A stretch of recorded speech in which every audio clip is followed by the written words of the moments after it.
Hello guys, ito na ang aking sinigang na hipon with ang palaya guys. Ayan na, namumula na siya.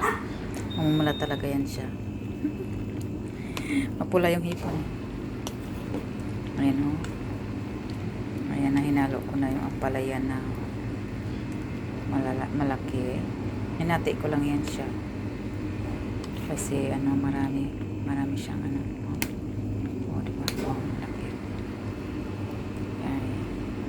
Ko lang naman kakain ito, walang kakain yan. Kaya hinati ko lang siya para diba guys, sarap ng aking sinigang na hipon with ang palaya. Ang ampalaya kahit saan pwede, diba? Ganyan na.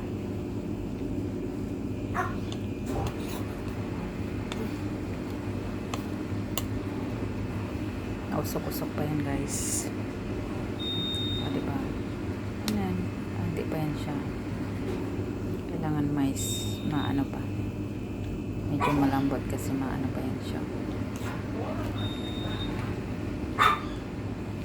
Ayan guys. Ang aking sinigang na hipon with ang palaya guys. Kumukulo-kulo na siya.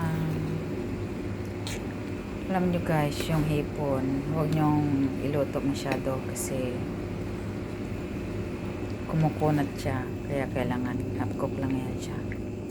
Kaya sinabay ko siya lahat para hindi siya maluto masyado ang hipon. Kasi ang hipon, madaling maluto yan eh. Kaya dito kasi half-cook lang luto niyan para hindi siya kumunat.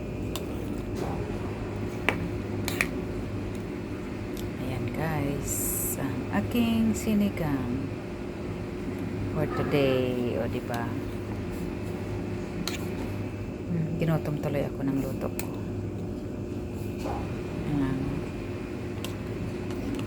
Ano na yun, dalawang araw ko na kakainin yan. Kasi ako lang kakain yan guys.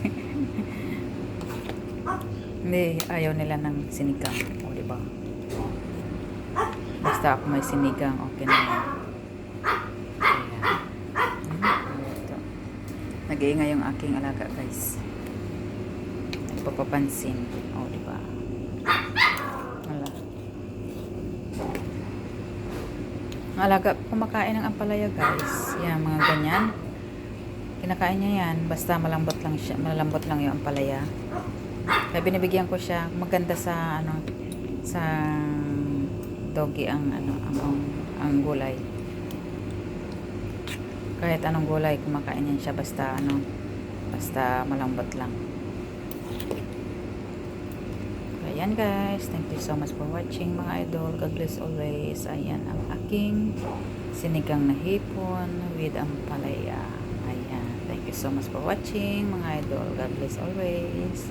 Bye bye.